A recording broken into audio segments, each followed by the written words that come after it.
Yeah guys, I'm just out here testing the Diztec lipless crank. So this is basically a sinking sort of vibe.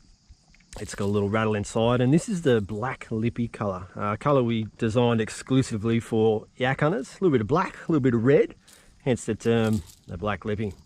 Now how I like to use this lure is just simply cast it as far as you can. Oi, get way out yonder. Aim for your mates, it's always fun. And just let it sink all the way to the bottom. So we kind of want to use this lure on the bottom. So sitting at about 12 meters, just keep your bail arm flipped. And then as you can see, it's still pulling slack, so it's still sinking to the bottom. It sinks at about a slow to medium pace, so make sure it gets all the way down there and we can get those fish deep down in the water column. So once you're happy it's at the bottom, stop pulling slack, okay? Flip your bail arm, wind up your slack, and then just slowly wind the lure. All right, with the drag I'm sitting at about 50 to 75%. Reason being is I'm out here in the open. If I do get a big bass, okay, sometimes they can hit quite hard, and even on 10-pound leader, which I'm running, sometimes it's enough force to snap your lure on the take. So a little bit of a drag backed off just gives that fish a chance to run and pull some line. If it does hit it hard, it's not going to go anywhere, okay? It'll probably just fatigue itself out in this open, so don't be afraid to back your drag off and let it run, fatigue it, and then you got a better chance of winding it in. Obviously, if you're fishing in the snags, a little bit of a different story, okay? But out here in the open, you can afford to do that, especially for the bigger bass. So again, just that real slow roll across the bottom, very slow retrieve. Now what that lure's doing is just hopping along the bottom there, so any fish deep down in the water column will hopefully stir them up and get a bite.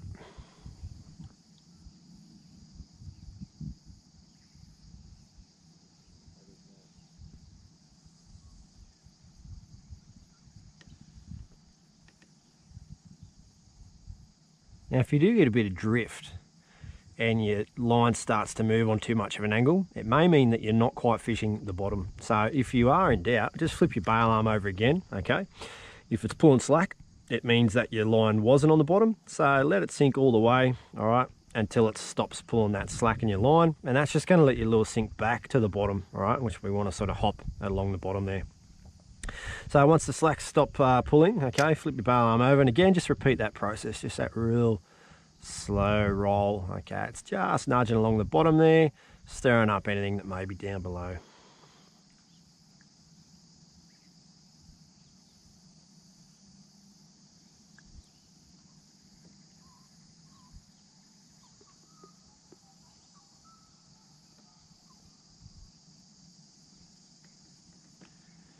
Now another method you can use is basically a drift and jig. So what I like to do, if there is a bit of a wind or a bit of a current, I like to position myself so that I'm fishing 90 degrees to the kayak ideally, and the drift is just pushing me, or the wind is pushing me backwards, okay? Now from here I can do the same technique. I can let the lure sink all the way to the bottom. However, this time what I'm going to do is use the vibration in the lure to actually flutter it up in the water column, and then let it sink slowly back down. So once you're happy that your lure's on the bottom, okay, you wind up the slack. From there, all you simply do is just lift your rod tip slow and high, okay? You'll feel that vibration to the lure, and then slowly lower it under control, all right? Once you're happy that it's on the bottom, okay, you're simply just going to wind up the slack again, lift your rod tip nice and high, all right? Feel that vibration and let it fall in the water column. Quite often the bass will hit it on the drop. All that basically does is simulate a fish that may be in distress or wounded, okay? It's trying to swim. As it's falling to the bottom, the bass will often smash it. They're quite particularly effective in schools of bass.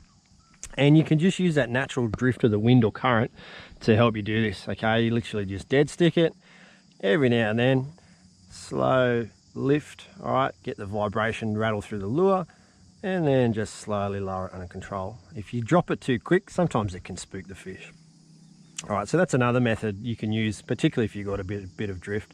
What you can do is pair these two techniques together, so you can use them consecutively.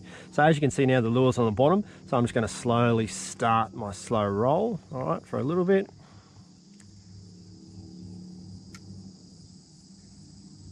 Okay, from there I can pause and I can commence that slow lift. All right, slowly lower it to the bottom.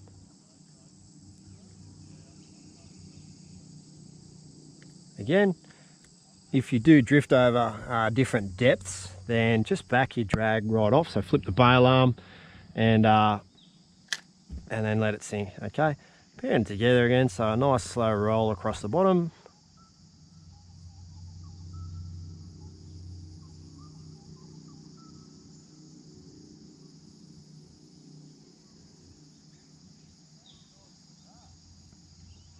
Pause. Long, slow, high lift. Slow, controlled drop.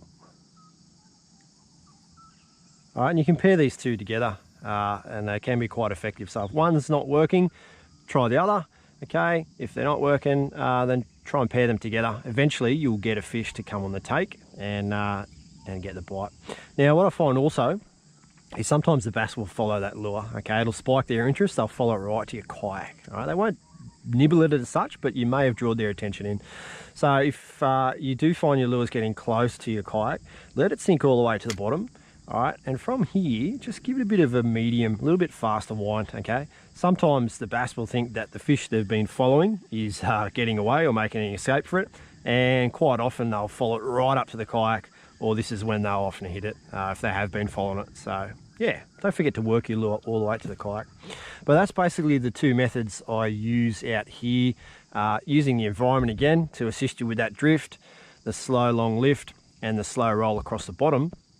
Pair them together, try one or the other, and quite often they can produce some nice bass in these areas. All right, let's see how they go and see if I can pull up some fish.